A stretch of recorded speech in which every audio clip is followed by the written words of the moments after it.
Hello, welcome to Gemstone Tarot for Thursday, the 12th of June 2025. Moon going from fizzy Sagittarius into more sober Capricorn. But, you know, if you've got to get things done, you've got to get things done. Exactly. And also, I went to my stand-up comedy class last night. Yes, I'm back in the stand-up comedy class. And very exciting times because we do like warm-up exercises, a bit like if you're in an improv class or something like that. Checking the microphone. And excitement abounded last night because we did it into star signs. So I had a group of us and it was like everybody get into the same star signs. So find the other person who is the same star sign as you. I know, I was like in my element. But then I also had to really squish. Can you imagine being in that and nobody else really completely knew about star signs? And my Knight of Pentacles, because I do have my inner Knight of Pentacles, as people were saying, you know, well, you're both April, so you both need to be together. And I was like, I think you'll find that actually there can be two different star signs in the 1 month. And I was really suppressing it. Anyway, there was one other Pisces, which was great. And I love meeting other Pisces as well. I'm trying to think, because I was, of course, making mental notes, thinking, actually, and this is no shade to you, my lovely Capricorns, I thought, I bet there won't be any Capricorns, and there weren't. We had, I'm trying to think who wasn't there, who we didn't have. We didn't have any Capricorns. We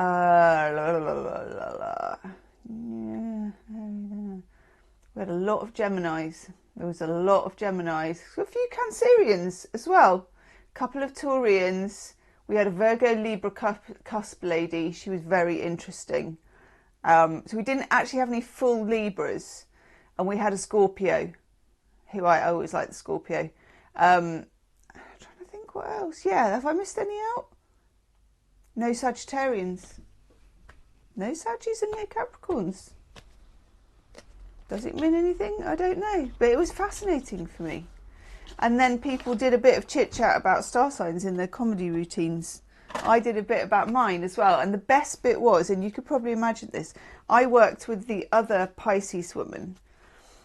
And I did the talking. She did the miming. So the lady who runs it said, you mime what she says.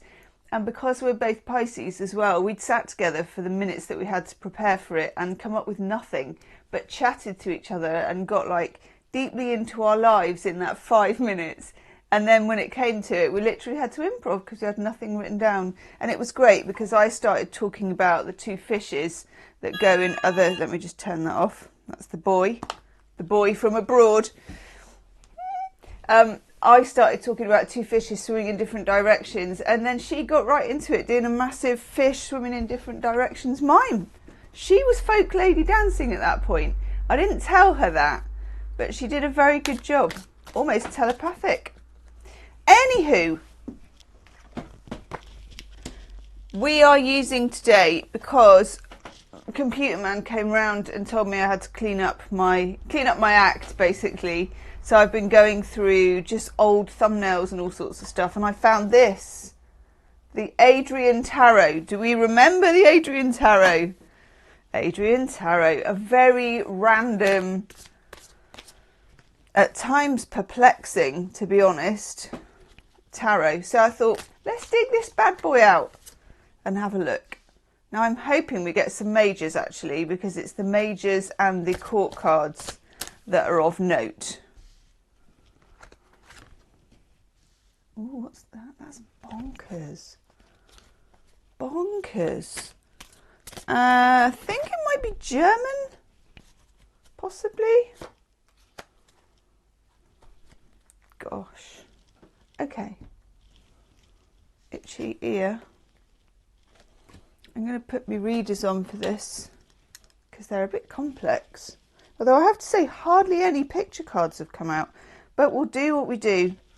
We've got the Two of Swords in reverse, which is a reversal of doubt in this particular deck.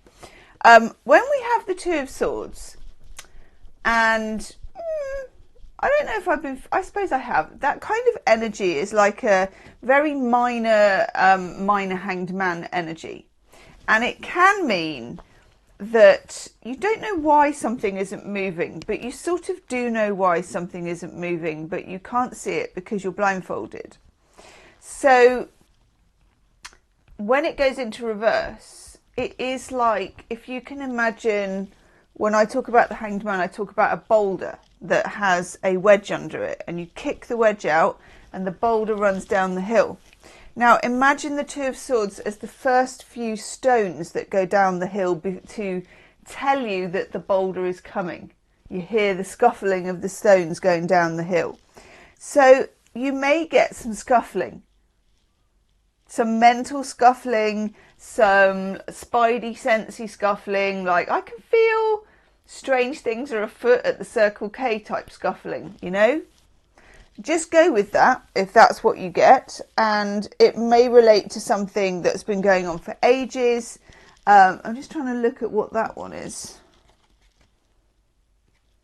Okay, I get it. That's interesting to get that one. The overall energy card that we also get is the Eight of Wands in reverse, which is a very similar energy, because if you get the Eight of Wands, if you get any eights, you're getting a momentum. It's the card of push and shove and momentum. Now, even if that momentum is being held back, dialing it back, there is a momentum to be held back. So in other words, it's like when you see those amazing, and I'm really fascinated by them. I think it's a dam. You know, like when it's kind of all concrete and empty, and then someone goes, and they turn on the tap, as it were. It'd be much more than the tap. And it goes, and it starts filling. I find that completely fascinating for some reason. I don't know why. It's completely man-made, and I normally don't find man-made things fascinating, but it is. Anyone who knows why, let me know. But what I'm trying to say is the water is there. When the tap is off, we don't assume, well, we do as humans, we sort of think nothing's there because we can't see it. And the force when it comes out is huge, but it is there, waiting in the wings. So that's what I'm trying to say about the reversed Eight of Wands. Okay, so this is some form of repressed energy. That's my repressed energy mime. Oh yeah, definitely. Because here we've got the Eight of Pentacles in reverse as well, and Six of Wands in reverse, which we've had a few times. And Six of Wands in reverse, again, it's not like you can't have the success, and it's not like you won't have the success, but it's not here right now. And if you're feeling, why am I not having the success? Why can't I tap into this? I maybe wouldn't even ask that question. We don't ask that question when it's going well. Don't ask that question when it's not going well, or when it's not going at all. Just go with the lack of flow. You know when they say go with the flow? This is like go with the lack of flow. Dialing it back.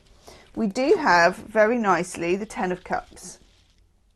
I know, we've got no pitch cards. This is such an interesting and funny deck, and we've now got all the kind of boring pip cards. But it is a really important reading, so we're just going to have to go along with that. Ten of Cups, Mars in Pisces. It's always, for me, the Skittles where the rainbow goes. This is nice. But it's also, very often the Ten of Cups can be seen as like the end of something, you know, and it's the pot of gold at the end of the rainbow. Honestly, I don't get that vibe for this. What I do get is that you need to pour a lot of emotion into something to make that tap come on. So that Ten of Cups, imagine it being a self-perpetuating fountain. That fountain is you.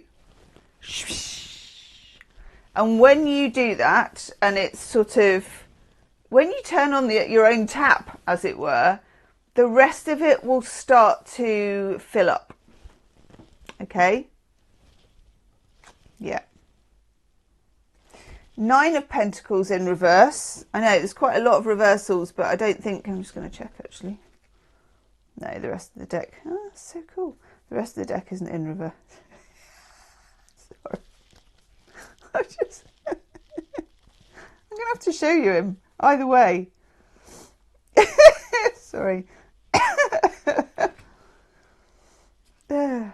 don't know what YouTube's going to make of this. I'm thinking David Hasselhoff. Is that his name? Baywatch. By gum. It's a tankini. Whether or not that actually belongs in the reading, I'm going to leave that with you. I'm going to let you take full responsibility for that one. Oh, I love it. Absolutely love it. And then we get our one picture card apart from him, which is pretty bonkers, but kind of makes sense actually. We get the Queen of Pentacles sort of snogging a cockatoo or whatever she's doing, that's an allusion to the Queen of Pentacles is normally shown on a throne where she's surrounded by woodland animals, because she is, I suppose, the Earth Queen. She's the Queen of Velvet Waiting in my mind. And what that's telling me about the whole reading is that if you can be your own source, your own fountain, switch on your own tap, as it were, the work will follow, the structure will follow, the success will follow. But this is not something to be craving a timeline about. We got there, people. Leave me a comment and I will see you tomorrow. Namaste.